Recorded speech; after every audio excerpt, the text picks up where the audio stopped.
Oh, Claire, dear, I'm afraid I'm going to need some more money. You were complaining about the coffee this morning. Well, that nice French drip coffee pot is broken, and you know how it got broken. Never mind that, Vinny. As I remember, that coffee pot cost $5 and something. I'll give you $6. When you get it, Vinny, enter the exact amount in the ledger. Of course, Claire. We can't go on month after month having the household accounts in such a mess. No. And I thought of a system that will make my bookkeeping perfect. Well, I'm certainly relieved to hear that. All we have to do is open charge accounts everywhere, and the stores will do my bookkeeping for me. Now, wait a minute, Vinny. Then, when the bills come in, you'd know exactly where your money had gone. Yes, I certainly would. Vinny, we get enough bills as it is. Claire, dear, don't you hate those arguments we have every month? I certainly do.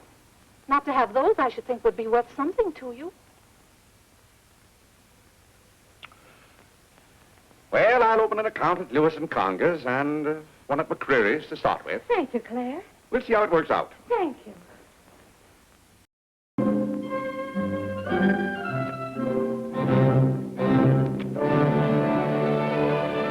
Oh, God! What's the matter, Claire? What's wrong? Sit down, Vinny.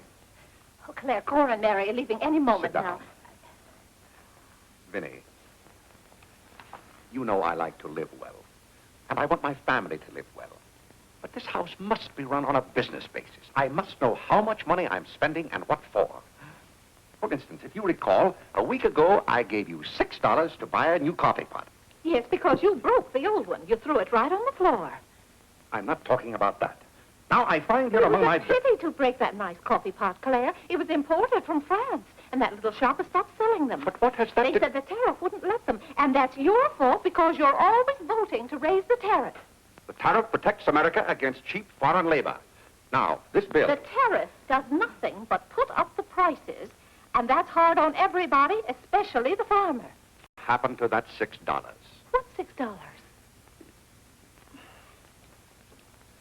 I gave you $6 to buy a new coffee pot. Now I find that you apparently got one at Lewis and Conger's and charged it. Here's their bill. One coffee pot, $5. So you owe me $1, and you can hand it right over. I'll do nothing of the kind. What did you do with that $6? Well, Claire, I can't tell you now, dear. Why didn't you ask me at the time? I give up. Wait a minute. I spent $4.50 for that new umbrella. Now we're getting somewhere. One umbrella, $4.50. And that must have been the week I paid Mrs. Tobin for 2 extra days washing. Mrs. Tobin. That's $2 more.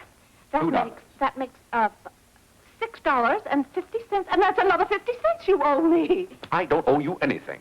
What you owe me is an explanation of where my money's gone. I do the best I can to keep down expenses.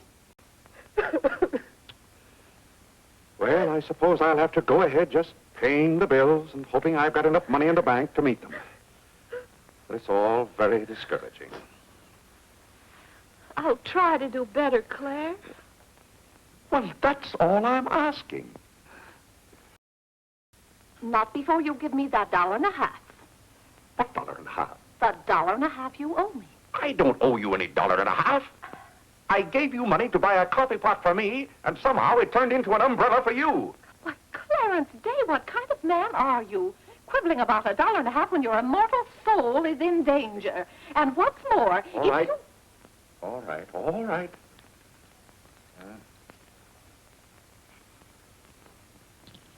Thank you, Claire. Now the accounts are all straight again.